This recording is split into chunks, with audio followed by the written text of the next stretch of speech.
And so on. Hey drummers, hope you're well. Right, December 63, Oh What a Night by Frankie Valli and the Four Seasons. Shout out to channel member Philip. And this is just a little talk through of the drum intro. There's quite a few songs that start like with a drum groove in this fashion, aren't they? And when you play this song, when I play this song like on gigs, like function gigs and stuff like that, I think there's always that sense in the audience or that feeling of like, oh, which song is it? Is it Superstition? Is it this song? Is it a couple of other songs that you could think of that start with a drum groove?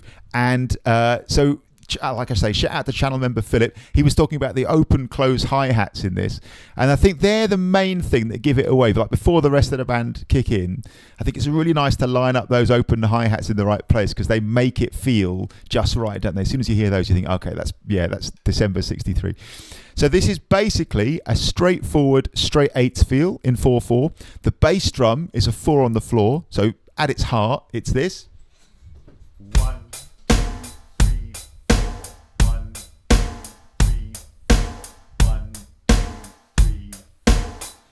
And in fact, if you play that, then that's fine, man. So a straight eights feel, as in eighth notes on the hi-hat, 1 and 2 and 3 and 4, and a backbeat on the snare drum, 2 and 4, 1 and 2 and 3 and 4, and the bass drum playing all 4 quarter notes.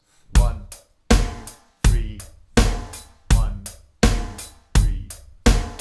Like I say, if you do just do that, it works. But the open hi-hats, plus a little bit of ghosted snare drum action as it progresses, plus 1 or 2 little bass drum variations are quite nice to put in as well. Let's deal with the open hi-hat first. This is the thing that Philip said he's finding tricky. He said when he adds the bass drum in, it all falls apart a bit for now. That's fine. Let's start at the beginning. Now let's play just the hi-hat part. The hi-hat part is basically a 2-bar phrase where you play straight eighth notes or quavers all the way. On the end of the first bar, on the and of beat 4, you lift up your left foot, if you're right-handed like me, to open the hi-hat while you strike it. And then on the second bar, you lift up the hi-hat on the and of beat 3 and the and of beat 4, and you always close it on the very next eighth note afterwards. So the 2-bar phrase, if I play hi-hat only, goes like this. 1 and 2 and 3 and 4 and 1 and 2 and 3 and 4 and 1 and 2 and 3 and 4 and 1 and 2 and 3 and 4 and... You getting that? So I'd spend a bit of time first just doing that, man, getting your head around that basic phrase. You could even take a bar at a time if you wanted. So first bar, 1 and 2 and 3 and 4 and 1 and 2 and 3 and 4 and 1. And the second bar, 1 and 2 and 3 and 4 and 1 and 2 and 3 and 4 and put them together.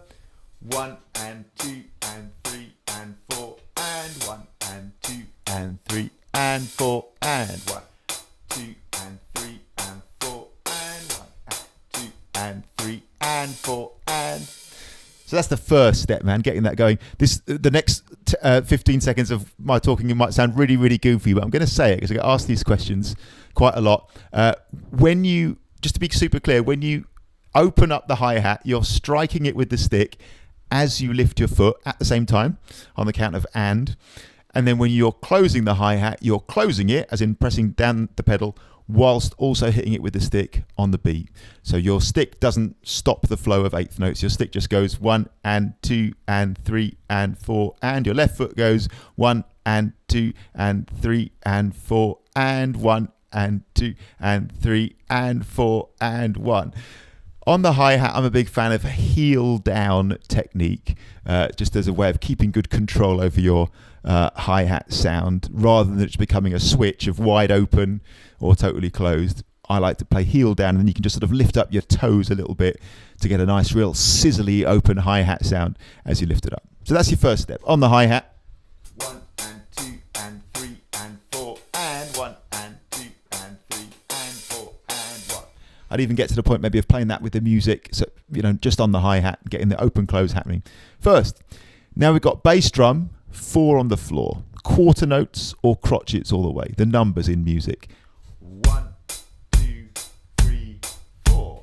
1, 2, 3 and 4 and 1, 2, 3, 4. 1, 2, 3 and 4 and 1, 2, 3, 4. 1, 2, 3 and 4 and 1. Now, this is the bit when Philip said when he puts the bass drum in, it sort of falls apart a bit. That's completely fine. A really important thing to say, I think, is that, you know, opening and closing the hi-hat is quite a significant, I reckon, physical skill. Comes in at grade 2 and isn't a gimme, is not something straightforward. That we don't bring to this any expectation that it'll work instantly or sense of entitlement that we'll be able to just play this. You've got to build these skills up, man. So what we're going to do here, obviously if it is flowing for you, great, just fast forward me, get to the next bit. But if you are finding that tricky at first, which I definitely would have done as when I was starting out, the thing in my experience and in my opinion that drummers learning try to do most often is they try to miss out the bit where they actually learn it, right? Just my best advice is show your hands and your feet and your brain the combinations. Say them out loud if you need to, right? Take the first bar. You could go hi-hat kick, hi-hat, hi-hat kick, hi-hat, hi-hat kick, hi-hat, hi-hat kick, open hi-hat. 1 and 2 and 3 and 4 and. Just take your time, like program it in, set the precedent in your nervous system, which then with repetition will become your second nature, you know. But I think this dangerous idea, this myth of talent comes in, and this idea that musicians should just play stuff. Like, and I think we sometimes we hear a drummer playing,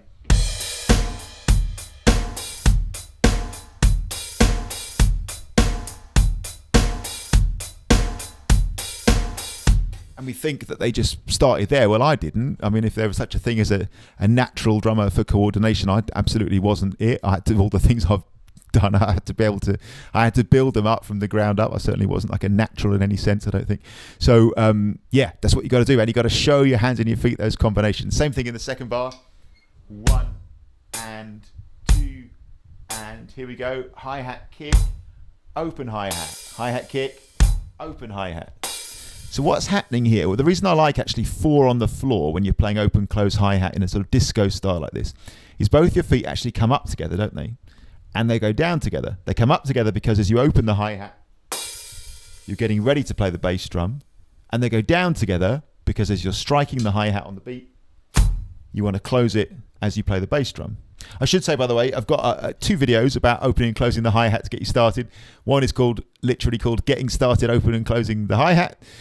I'll link to that in the description below this video. And also, I've got one which is a practice along drill for opening and closing the hi-hat in different positions in the bar. So I'd really recommend, if you're finding this tricky, really recommend doing some work on that first up. So there we are. That's your first bass, to be able to play hi-hat and the bass drum together, I reckon. And just take your time with it. Like, haste is your enemy here. Your number one thing is just showing your hands and your feet and your brain working together, the combinations. Set the precedent on which the coordination will then be built with repetition, and that lovely myelination will be allowed to take place. Once you've lined it up a couple of times, then the repetition can do its work and you can start to get it flowing. I've also got a video about myelination, the whole process of the physical process of learning physical things, and I'll link to that below as well. So say that you're here, right? 1 and 2 and 3 and 4 and 1 and 2 and 3 and 4 and. You've got your 2-bar phrase going with the hi-hat and the bass drum. And 4 and 1 and 2 and 3 and 4 and. It's then time to add the snare drum backbeat. A backbeat is a big hit on a snare drum, usually on 2 and 4. Here it comes. 1 and 2 and 3 and 4 and 1 and 2 and 3 and 4 and 1 and 3 and 4 and 1 and 2 and 3 and 4 and 2 and 3 and 4 and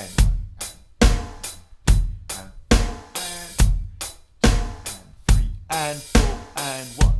Now again, that's another layer of coordination, which for me, when I was starting off on the drums, I would have found pretty tricky. Take your time, program it in. This is where for me having the written version of the part is really useful, because you can literally show your brain, right, which is the thing you need to feed the information into at first. You can show your brain one event at a time.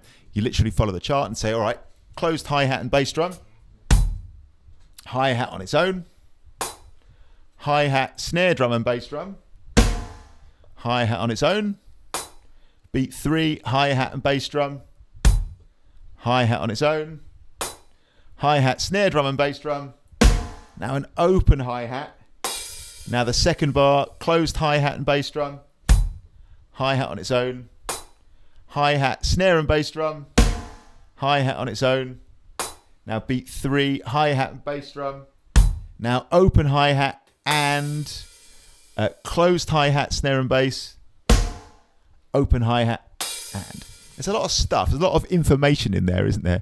And by going slow, breaking it down, showing your hands and your feet those combinations, in my experience, that's the best way to build it up, assuming that it's not flowing already.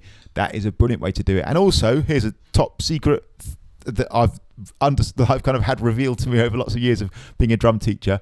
Almost nobody does that. It works, and you'll get good by doing it, and almost nobody does it. And pretty much all the things I can do on the drums, I think, are probably the result, I personally think, of a willingness to do that when most people aren't willing to do that. It's as simple as that, man. If you want to be good at drums and learn things like this, you've got to go slow and you've got to program it in. And the thing is, it doesn't actually take that long. Like, it takes longer than you think it would, but then it also takes a lot less time than you think it would, because you actually do learn it. Like, once you've done it a couple of times and you go back to, your kit the third time, you're like, oh, actually, this is, it is now starting to flow. Like, your precedent will be set in your brain. It'll be up and running.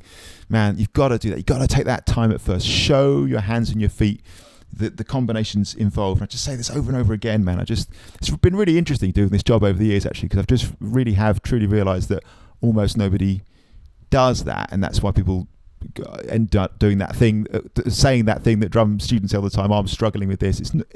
Honestly, in my opinion, in my experience, and no disrespect to anybody at all, it's just my observation, it is usually an unwillingness to do that. That's all it is, man. So I just want to be super honest and clear about that. And I feel like I can't say that enough times on this channel, because that's what these things boil down to. Like, set the precedent in your hands and your feet and your nervous system. Show your brain the information. Don't miss out the bit where you actually learn it, where you actually show it to your brain. Do you know what I'm saying? Anyway, that's my perspective on it after doing this job for quite a lot of years.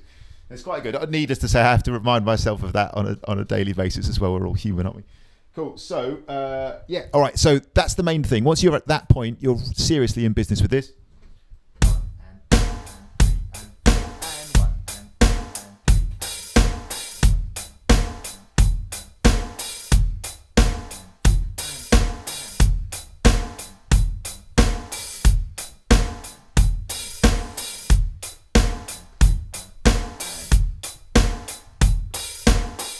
That's the basic idea. A couple of other cool things that happen are some ghosted notes. So once it gets up and running,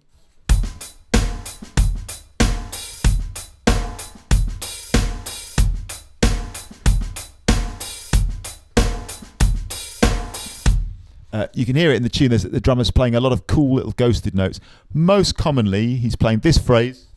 1 E and 2 and a 3 E and 4 and.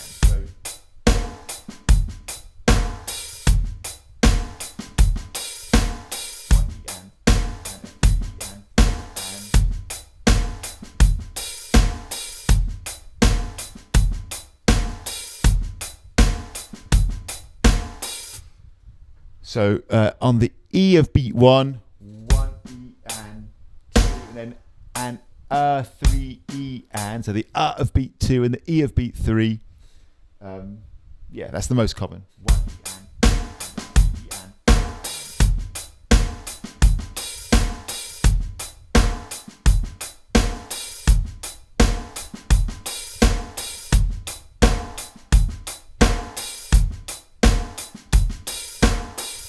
All right, so that's the funky ghost notes in there. And needless to say, on the channel members page, I'll do the full notation and the practice along version as well, where you can have a little practice along with this.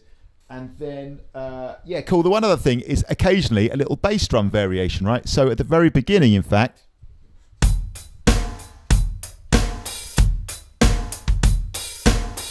on the second bar, the kick varies from a 4 on the floor. So the first 2 bars go 1, 2, 3, 4, and 1, 2, 3, and 4, and you got a little ba-bomb in there. 1, 2, 3, 4, and 1, 2, 3, and 4, and.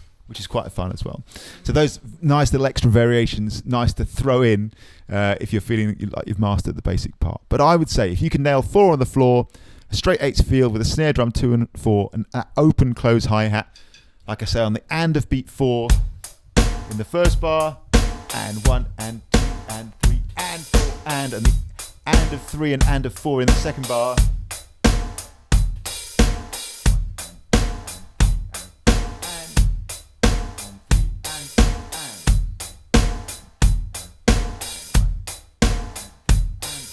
If you're happy with that, and you put in your ghosted notes.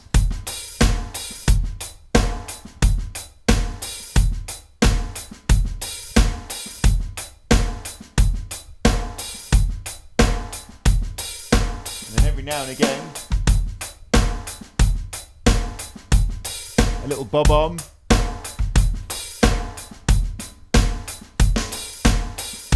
If you're feeling fruity on the bass drum, especially the second bar of all. Really, really cool. So thanks so much to Philip and for a great song suggestion. And like I say, really, really nice, especially those open and close hi-hats to get in, just to identify. I think if you're playing this on your gig, people will, if you can, I think the ultimate success of this one is people get what song this is before the rest of the band come in. If you've done that, you're in business. If they think it's superstition, then you're a bit off course, I'd say.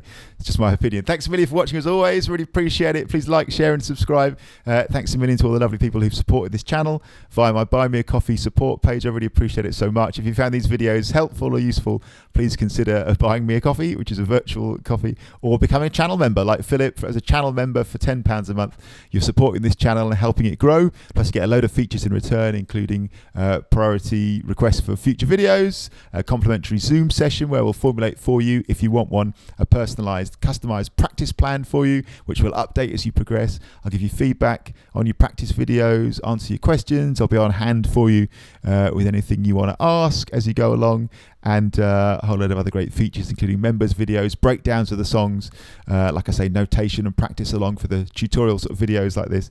And yeah, thanks a million to all the amazing channel members. I just can't quite believe that you guys are all here and supporting this channel in the way that you are. I really appreciate it so much, and hopefully you're finding it valuable. Let me know how I can help. Thanks for watching. See you soon. Cheers.